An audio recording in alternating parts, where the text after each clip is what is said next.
semua. Okay. And then kita tengok pada muka surat ketiga, iaitu apa itu berpantang. So kita kena tahu berpantang ni adalah, bila kata pantang adalah benda yang tak boleh buat.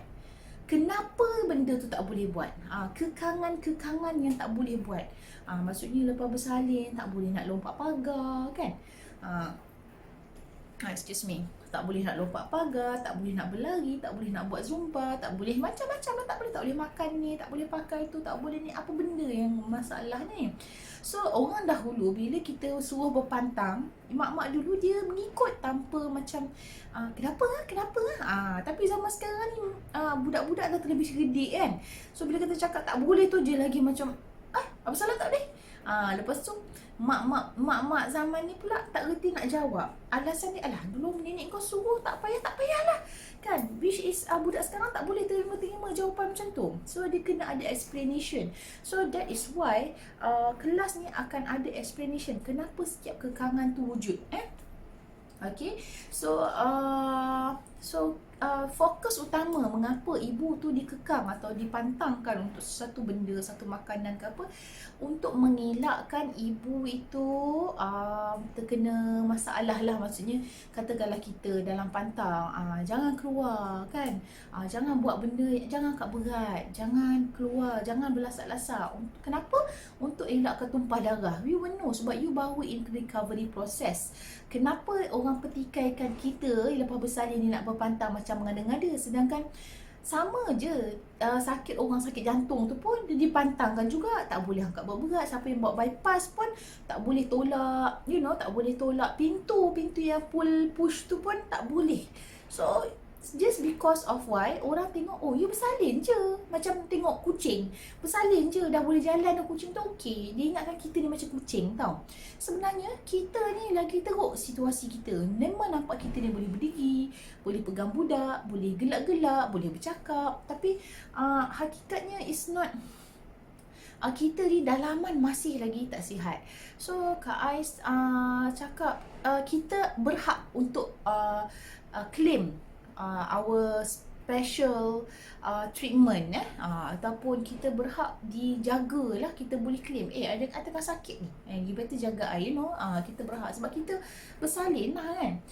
So even di dalam Islam tu sendiri, Allah tu dah cakap dalam masa 40 hari lepas kita bersalin, apa je jadi, kalau ibu tu meninggal itu dah dikira syahid. Nampak tak Allah naikkan, angkat martabat ibu yang bersalin tu sebagai macam dia tahu 40 hari tu very fragile. So bila jadi macam tu dia bagi satu imbuhan besar, syahid dunia, syahid kecil kan. Jadi itu benda yang orang kata kita ni pula, yang kita pula bila orang pantang, kita rasa macam tak perlulah, kita ni zaman moden kan. Kita zaman moden, kita kena orang kata aktif, kita kena kuat kan. Kuat dari segi apa? Sebab ikutkan anak ikut keluar kawasan sulit kita yang kecil tu, yang di mana kalau kita bersama dengan suami pun kadang-kadang rasa tak selesa sebab orang kata terlampau kecil, ni keluar budak tau. Lepas tu tak adalah pula bila dah moden keluar, anak keluar ikut keluar ikut mulut ke kan, bancuh-bancuh dalam kolej tuang jadi budak ke, tak kan. Still melalui proses bersalin yang sama sejak zaman Adam dan Hawa dulu. So tak ada apa yang moden bagi saya. Okay, so yang moden-moden ni lah selalu end up dekat my pusat rawatan. I cakap terus terang lah. Sebab dia dah tak tahu nak buat macam mana, dah sakit macam ni. Dia check dengan doktor, outrule everything. Nak tak nak kena datang pusat rawatan. So bila kita tanya balik, sebab tak berpantang, sebab tak jaga elok dalam pantang. Semua nak buat. Time dalam pantang tu lah dia nak tunjuk kuat. Time dalam pantang tu lah dia nak tiba-tiba masa tu lah pula dia nak start berjalan kaki 1000 sehari kan. Kalau dulu tu tengah tak mengandung, tengah tak apa, kalau boleh nak parking kereta, nak parking tepi meja kerja tu, kalau boleh, punya pemalas nak jalan kan, dalam pantang lah dia nak buktikan yang dia tu kuat. Itu orang bodoh sebenarnya, minta maaf lah nak cakap kan. Sebab buat apa you nak rosakkan badan you kan. Okay. So tempoh bantang bagi kaum ni berbeza-beza lah. Kalau Cina tu 30 hari. Dia punya Cina ni punya pantang ekstrim dia 30 hari tu 30 hari tak mandi lah. Ni memang yang ortodoks punya ni memang tak mandi. Kak Ais pernah lah ngurut seorang Cina ni dekat KL kan. Dia dah tak mandi tu, dia pakai shampoo kering je. Lepas tu bila kita urut tu hari ke-30 tu dah tak tahu apa benda keluar dah daripada kepala dia tu kan. Segala kuping dengan bau hancing semua keluar lah.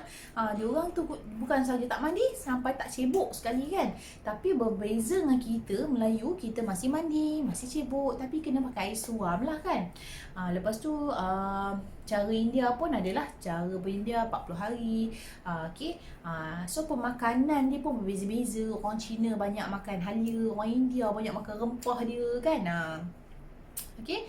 So Melayu ni kebanyakan dia dah ambil 44 hari lah. Sebab mengikut apa orang kata perawat-perawat dulu, dia tengok badan ibu-ibu ni, dia tengok betul-betul nak fully recovered is within 44 days. Okay, adalah rahsia alam di dalam tu yang I pun tak reti nak explain. Dia ni pakai hukum falak, dia pakai hukum-hukum ilmu. Sebab ilmu perbidanan, ilmu perubatan Melayu ni sebenarnya tinggi.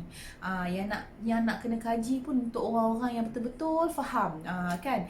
Alright, so kita ambil yang surface je lah kan. Okay. So macam saya cakap dalam ni, aturan berpantang tu lebih kepada amalan mencegah.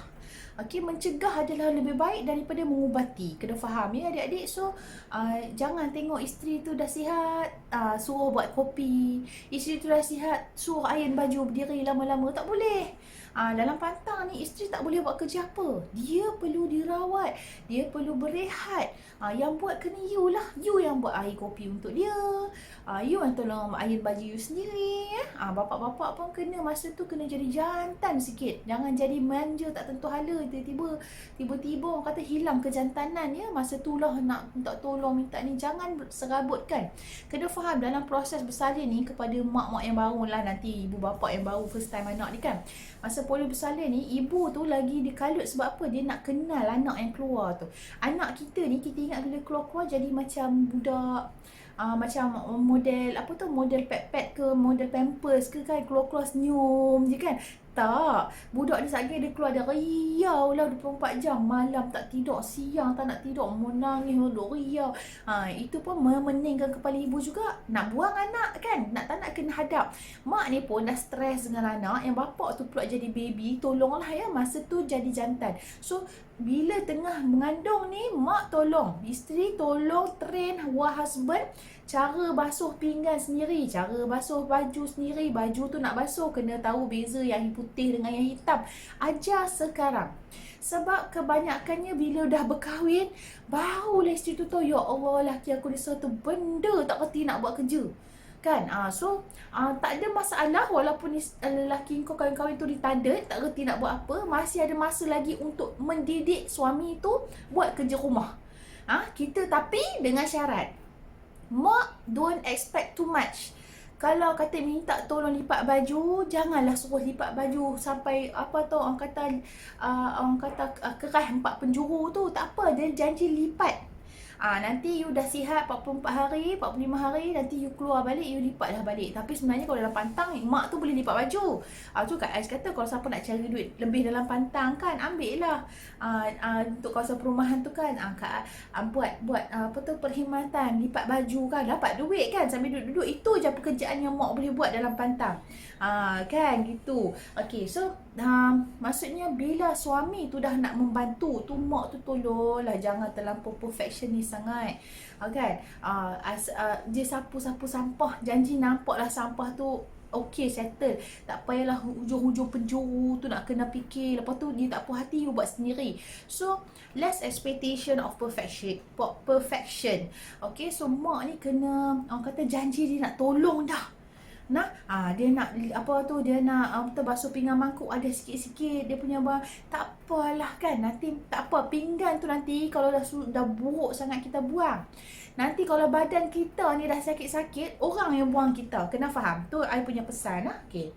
So dalam konteks ni, mak, bapa, suami, isteri kena bekerjasama.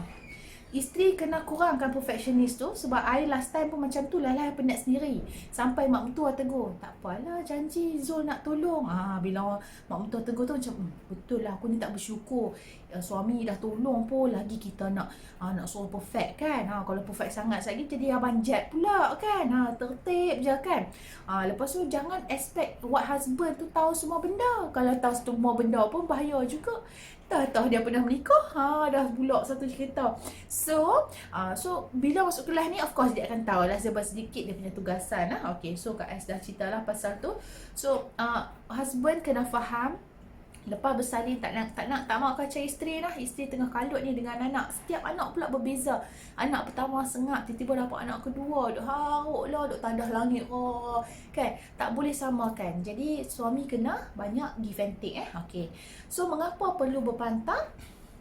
So kat sini I dah highlight macam tadi. Orang kata berpantang ni untuk seksual je, untuk cantik je. Tetapi dia tak tahu berpantang ni adalah untuk kesihatan. Tu I cakap, I mengurut ramai orang. My husband pun ramai orang. Kadang-kadang my husband tu ada Tan Sri tu kan, kereta mewah, bini cantik kan, tapi dah stroke. Nampak tak? Bila dia dah stroke, husband I cakap apa? Kadang-kadang yang kan kita ni duit banyak pun tak sihat pun tak nikmat. Sebab tu nikmat utama di dalam hidup kita adalah kesihatan. So bila kita berpantang ni memang untuk sihat. Cantik tu bonus. Puas seksual tu bonus. Yang penting sihat. Sihat untuk apa? Ni I cakap untuk kita beribadat kepada Allah. Kerana apa? Kita takkan tahu panggilan haji tu berapa tahun. Kata panggilan haji umur 70 tahun baru dapat kan. Sekarang ni kalau hampa daftar umur berapa dapat? 2000 berapa lah kan. 2030 berada kan. Masa tu umur kita 70 tahun. Macam mana keadaan badan kita wanita ni yang dah beranak 6, 7, 8 kali. Sebab tu kita kena jaga tu supaya nanti pergi sana tak ada masalah kentut faraj, tak ada masalah lelehan sulit, air duk mengalir meleleh je kat bawah tu bergenang je. Sebab apa, bila kita nak solat kita was-was apa benda ni, air ke keputihan ke darah ke, dah tak khusyuk. Duk tawaf tu air duk meleleh je celah-celah paha, kita jadi tak khusyuk. Wanita ni dia leceh sebab apa? Dia ada sulit ni, kawasan sulit dia tu lembab. Bila dia tak jaga elok, kawasan sulit tu akan jadi berlecak, berayak. Itu yang akan kacau ibadat kita nanti. Kita akan was-was sentiasa. So dalam keadaan tu nanti ada bau busuk kan. Bau busuk tu sampai kita nak semayang jemaah pun, ya Allah, segan orang sebelah ni. Pakailah minyak atak tu kan. Minyak atak campur dengan minyak atak campur dengan bau udang kat bawah tu dah jadi macam mana. Ada orang sebelah nak solat pun dah ting-tong dah kan. Mengganggu orang kan. Tu boleh cakap lagi mengganggu pasangan kita. So that's why kata berpantang ni adalah untuk kesihatan dan kerapian kawasan sulit. Dia bukan ketat, dia kena rapi. Tu nanti saya explain kenapa. So sebab utama mengapa ibu ni perlu berpantang is to balance your hormone. Tu kena ingat. Kita nampak, I dah banyak menyaksikan ibu-ibu muda ni kan. Dia bila dia habis pantang, dia ada masalah kecelaruan emosi. Tiba-tiba dia cengeng macam dia marah tak tentu hala. Air tumpah pun dia boleh marah dengan anak dia. Kan, sedangkan air tu dah tumpah, you just ambil kain, you just lap je lah kan. Ni tak, dia punya isu tu dia boleh ngungkit.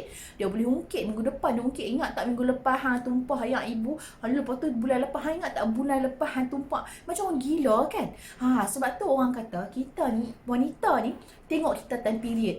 Kita time period pun kita perangai pelik. Tiba-tiba nak marah. Suami tanya je, yang nak makan apa ni? Tiba-tiba kita boleh sentap. You ni tak kalau dah 12 tahun kahwin dengan I, tak tahu nak makan apa.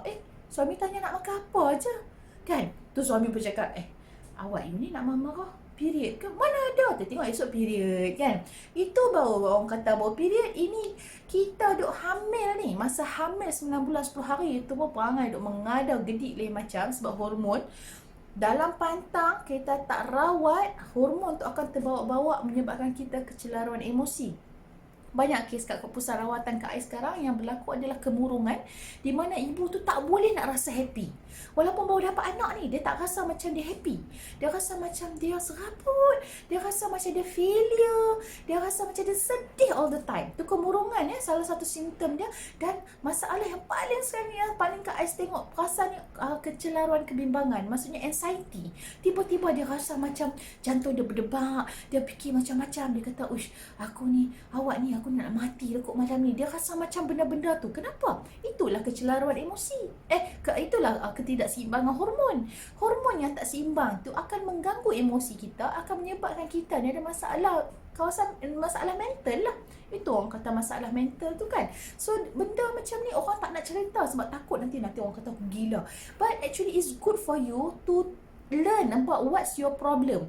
Macam my mum, dia kemurungan 10 tahun, dia tak tahu pun itu kemurungan. Bagi dia is normal, lepas bersalin marah-marah. But after dia merawat diri dia 10 tahun lagi, baru dia perasan yang dulu yang dia duduk marah-marah tu adalah sakit.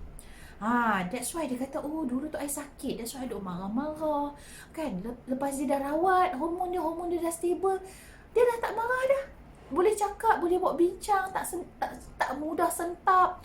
So wanita ni dia akan menyebabkan masalah pada suami. So suami hati-hati kalau you tak jaga wife you betul-betul dalam pantang, tak bagi makan ubat, tak rawat betul-betul, dia akan menyusahkan balik hidup you.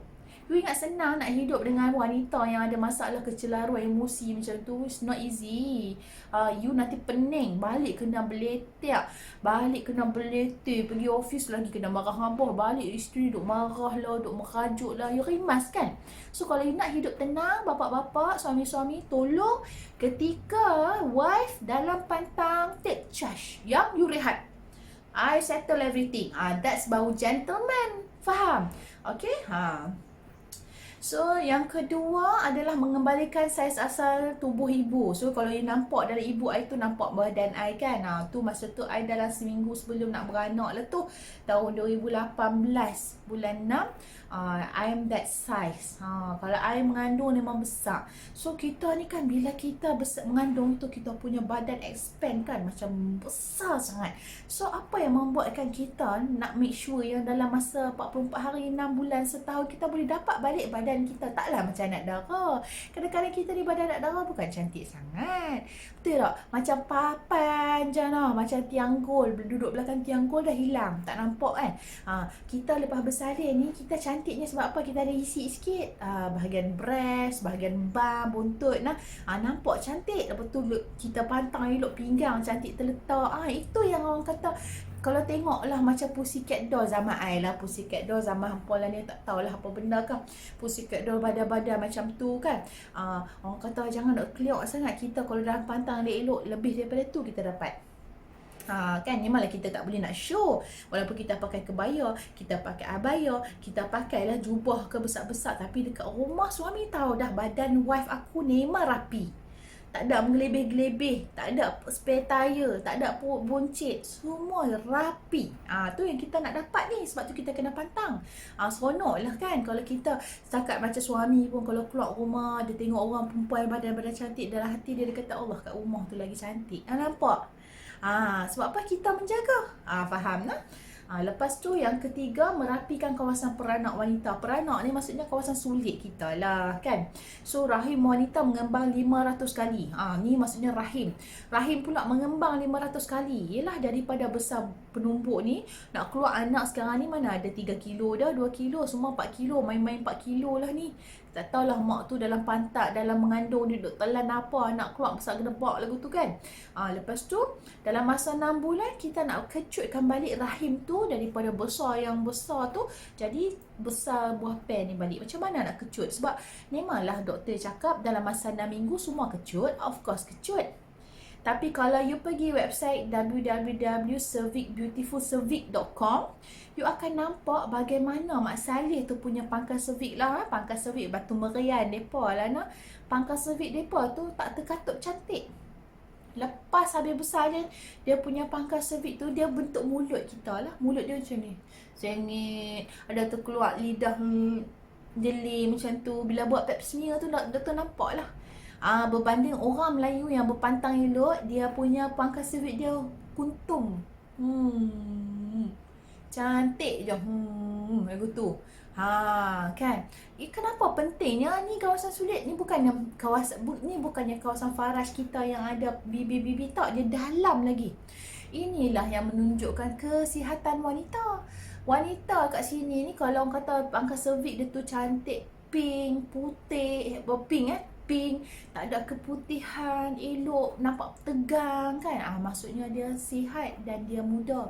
Wanita yang sentiasa muda kat pangkal cervix tu, dan muda juga dia punya complexion dia. Muka muda, bawah pun muda. Itu memang orang kata orang tua punya petua. So macam mana nak nampak muda kat bawah tu? Masa dalam pantang tu kita elakkan banyak minum air kosong, elakkan makan-makan yang menyebabkan belecok bawah tu, kasih makan banyak herba yang bantu untuk mengkalkan balik bukan saluran sulit, mengkalkan balik rahim tu. Kita rawat balik rahim. Rahim tu dah diguna pakai 500 ganda besar tu, kenapa kita tak nak rawat? Itu kita kena rawat kan. Jantung kalau kena heart attack pun kita nak cari macam mana nak rawat jantung kan. Paru-paru dulu isap okok lah apa semua tu, yang babang kita isap okok dah berhenti dah tu, dia cari macam mana nak rawat balik paru-paru, kasih ping balik. Sama juga dengan rahim kita. Orang tak bertitik beratkan benda ni because why? Sebab rahim ni ramai doktor dia punya mentality, tak apa, don't worry, rahim you rosak, buang. Sebab apa tak jumpa lagi orang kan nak curi-curi organ dia, curi rahim, betul tak? Bagi dia tak penting pun, kalau tak ada rahim pun boleh hidup. Mentality ni lah yang paling big bangang sangat lah. Sebab wanita yang tak ada rahim ni dah tak jadi wanita dah. Memanglah dia ada ovari, dia masih lagi ada hormon wanita dia. Tetapi rahim tu adalah satu kebanggaan buat kita. Walaupun dah tak boleh pakai, sekurang-kurangnya ada kan. Walaupun dah menopause, sekurang-kurangnya ada kan.